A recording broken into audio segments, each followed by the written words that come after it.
تو بہرحال تہد سٹھا سٹھا شکریہ یعنی بہ کیا ونمو گہرائی ست بہت دپان تک ون سہ پونٹ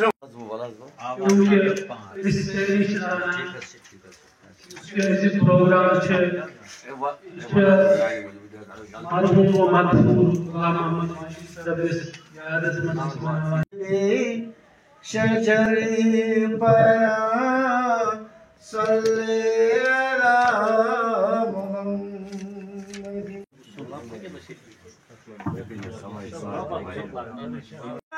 قلم پرا عرشی پرا فرشی پرا سحری پرا فقالوا سمعنا وأطعنا غفرانك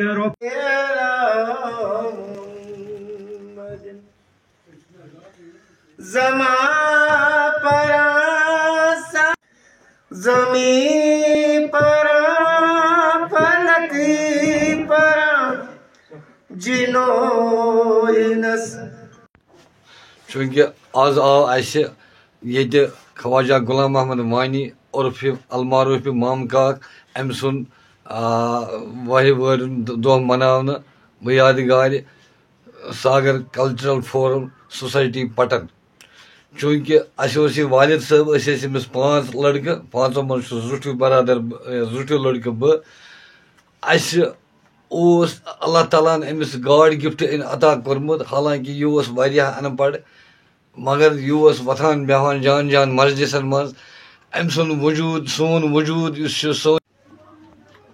چونکہ ہم ریڈیو کشمیر سری نگر تاب کا ریڈیو کشمیر سری نگر اس میں ہم غمی بائی پروگرام جو بہت مشہور پروگرام ہے وہ ہوسٹ کر رہے تھے. تو مختلف گاؤں میں جا کر ہم دیکھ رہے تھے کہ کوئی ٹیلنٹ مت ہو اور جو ہمارے مسائل ہے وچھان گوس پکان گوس یا وچھان گوس باوان گوس. تو اسی سلسلے میں جب ہم یہاں کچھوا مقام میں پہنچ گئے یہاں ہماری ملاقات غلام محمد وانی المعروف مام کاک سے ہوئی. تو مام کاک سے جو ہم نے گفتگو کی اس کے انٹرویو لیا تو ہمیں لگا یہ اپنے آپ میں ایک انجمن ہے. عوامی مسائل جتنے بھی ہیں علاقے میں نہ صرف اپنے علاقے کے بلکہ پورے ضلع میں جو ان نے مطلب وہاں پہ دیکھے تھے یہ بھی گاؤں گاؤں جاتا تھا اچھی اچھی محفلوں میں رہتا تھا.